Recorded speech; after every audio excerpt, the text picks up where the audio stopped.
Right now, roughly 67% of Pennsylvanians are fully vaccinated against COVID-19.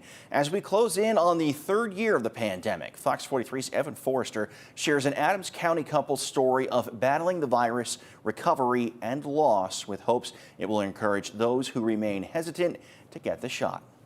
When David Lopes got sick in early March of 2020, he and his wife Colleen could have never imagined what the next month would have in store. They said if it got any worse to come back. So 2 days later, he was horrible. Even now, he still barely remembers. That day was probably one of the worst days of my life, because it went in him walking in to the hospital. Talking, everything. joking with the doctors. 9 hours later, he was no longer breathing.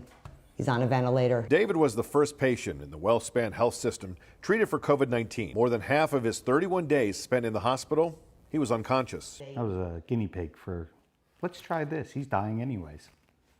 But I was okay with that because maybe it saved a lot of people. With a low percentage of survival to an, at the time, completely unknown virus, David beat the odds. Doctors attribute his success to treatment through ECMO therapy and remdesivir. However, David is still living with the side effects of having COVID-19 even 2 years later. Oh yeah, yep.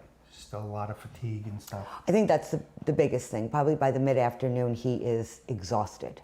And not just physically. He's dealing with the recent loss of his brother and his brother's grandson, who died due to complications from the virus. They put him on a ventilator for like 2 days, and then he wasn't responding. He had waited too long, I believe. His grandson, he was 17, Justin, he was sick, and by the time they got him to where he needed to be, he had a heart attack. So David and Colleen share their story with one motivation: to encourage others.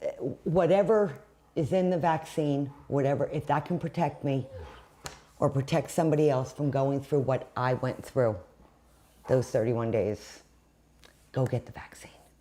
Evan Forrester, Fox 43 News.